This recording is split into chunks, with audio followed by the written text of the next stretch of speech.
Assalamualaikum warahmatullahi wabarakatuh dan selamat sejahtera. Okey, pada pembelajaran hari ini, kita akan membincangkan tentang aktiviti 1J. Okey, kita terus kepada soalan. Kaji dengan teliti sel elektrolisis dalam rajah 1.31A dan juga 1.31B. Okey, seterusnya bincangkan yang pertama, hasil yang terbentuk pada setiap elektrod, B, setengah persamaan bagi setiap elektrod, dan C, perubahan pada hasil terbentuk sekiranya kepekatan elektrolit kedua-dua sel elektrolisis diubah kepada 0.001 mol.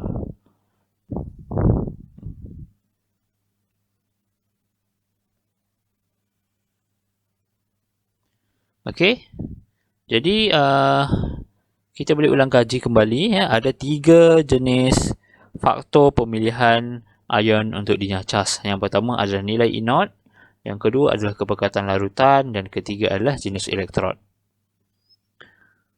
Okey, untuk ketiga-tiga faktor, yang sama adalah di cathode. Di cathode semua faktornya adalah sama, iaitu cation dengan nilai E0 yang lebih positif atau kurang negatif dalam siri kopian elektrod piawai akan lebih mudah untuk dinyacas dan diturunkan.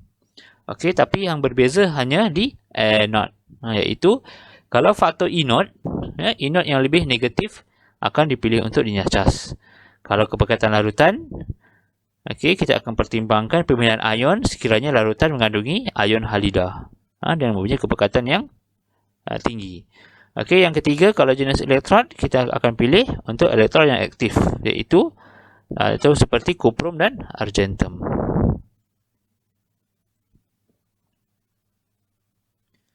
Okey, ini adalah siri kopian elektrod piawai sebagai rujukan, iaitu rujukan bagi pemilihan di cathode dan juga faktor E0 pada anode. Okey, kita terus pada soalan.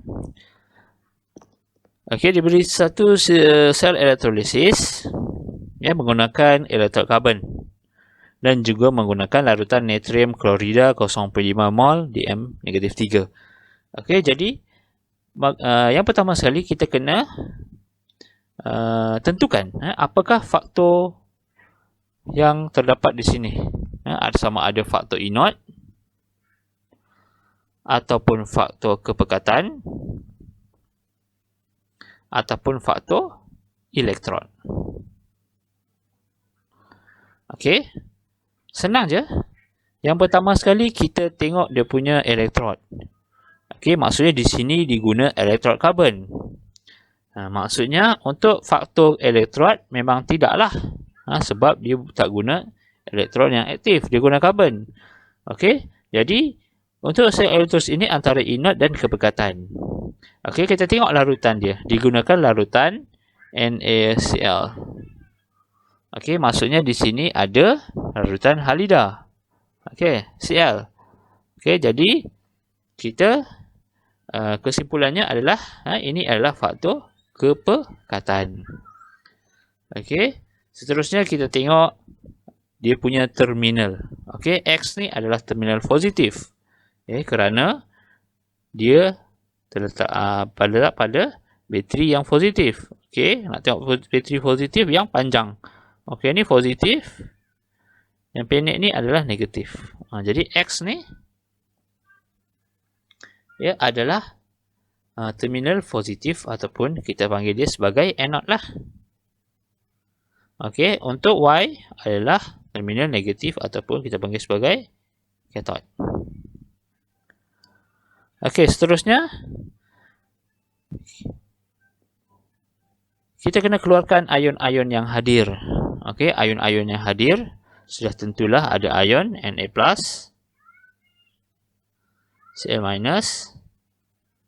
H+, dan OH-. Okey, untuk faktor di anode, kita kena pilih antara Cl- dan OH-. Tapi oleh disebabkan ini adalah faktor kepekatan, sudah tentulah yang kita pilih adalah Cl. Okey, ion Cl minus. Jadi, apa yang berlaku di anode? Di anode, Cl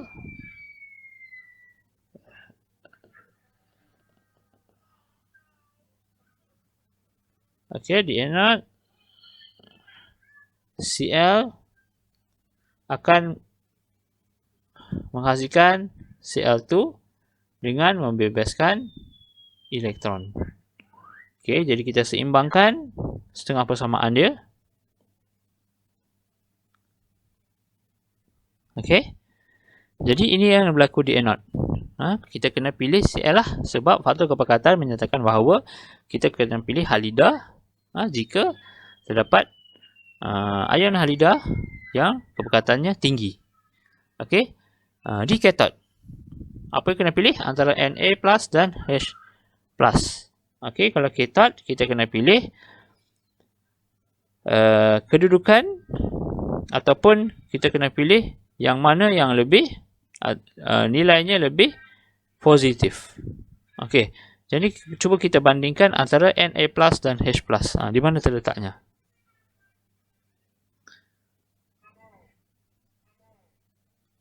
Okey, H plus di sini.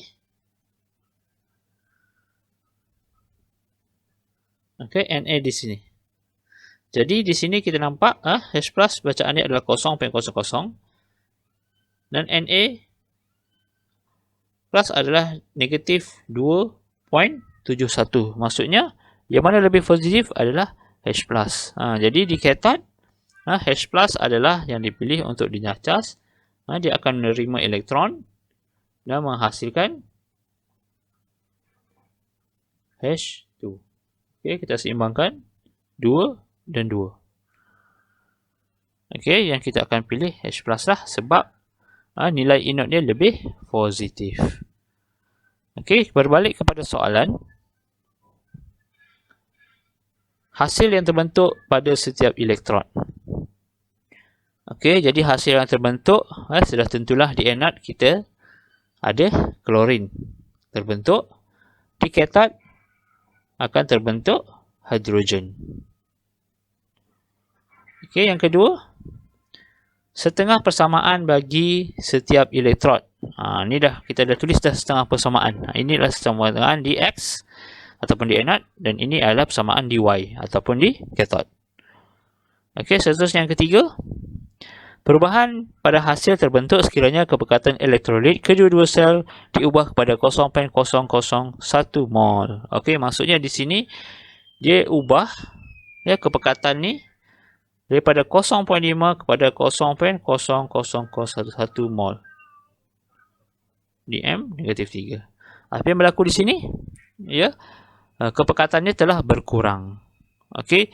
Jadi kalau kepekatan telah berkurang, mungkin akan berlaku pemilihan yang lain di anode. Tapi kalau di katod tetap sama. Kita akan tetap pilih H plus. Dan H plus akan tetap dipilih untuk dinyacas. Okey, kita cuba bincangkan sekiranya 0.01 mol apa yang berlaku di anode. Okey, di anode kita tengok balik, kita ada Cl minus dan juga OH plus. Okey, bila kepekatan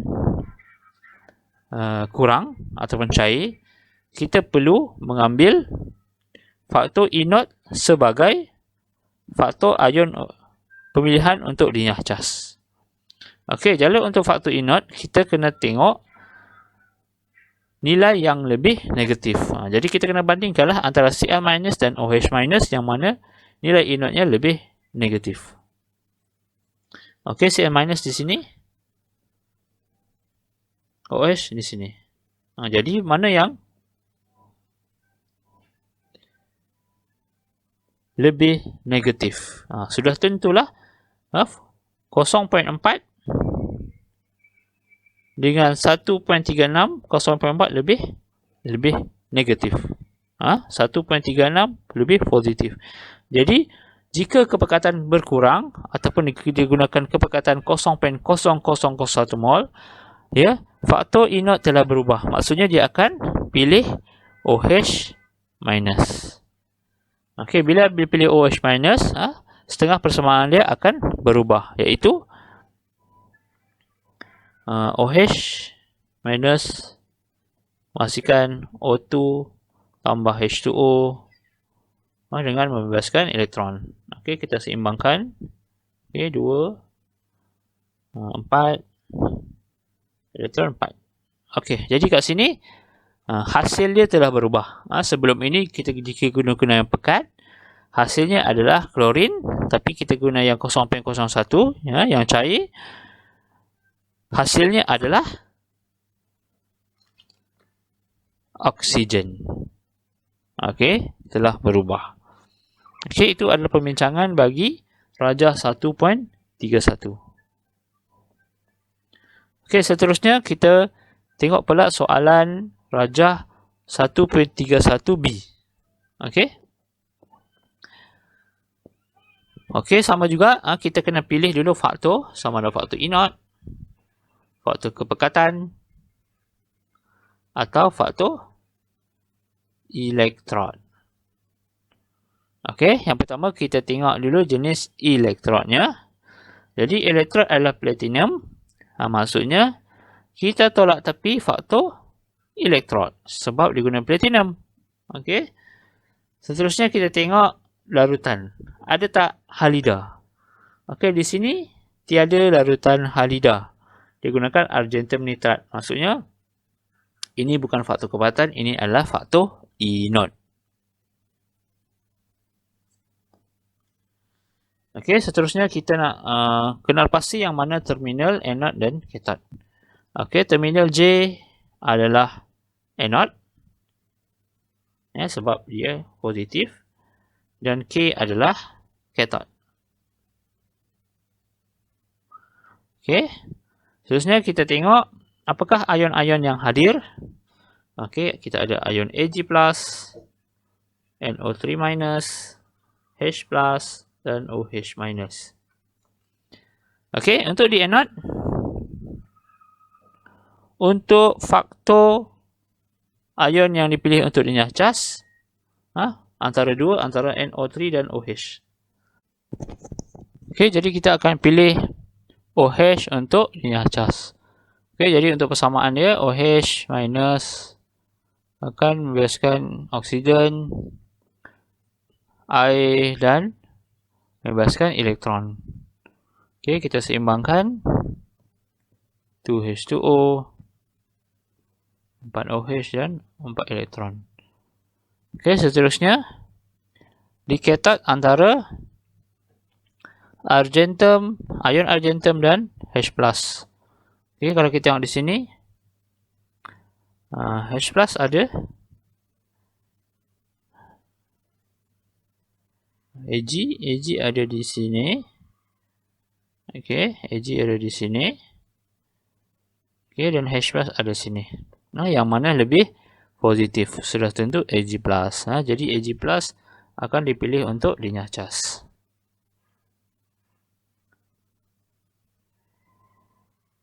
Okey, jadi Ag+ angkut dinyah cas. Jadi untuk persamaannya adalah Ag+ akan menerima elektron menjadi Ag. Okey. Okey, itu untuk soalan. Yang pertama, hasil yang terbentuk pada setiap elektrod. Okey, jadi hasil yang terbentuk untuk di anode ataupun J adalah oksigen. Okey, di kathode adalah argentum. Okey, untuk persamaan setengah, ini ada persamaan di anode ataupun di J. Ini adalah persamaan di kathode. Okey, seterusnya jika ditukar kepada 0.0001 mol DM3, apa yang berlaku? Okey, jadi di sini kalau ditukarkan kepada larutan yang lebih cair, ataupun kepekatan yang boleh dikatakan kepekatan yang cair, bukan kepekatan yang pekat, dia tak ada perubahan. Sama juga di anode, tetap hasil yang terbentuk adalah oksigen. Dan di kathode, tetap hasil yang terbentuk adalah argentum. Okey, jadi ini adalah jawapannya secara keseluruhannya. Untuk jawapan A dan B. Okey, itu saja untuk video kita pada kali ini. Diharap kamu semua faham tentang apa yang cikgu sampaikan. Okey, sekian. Terima kasih.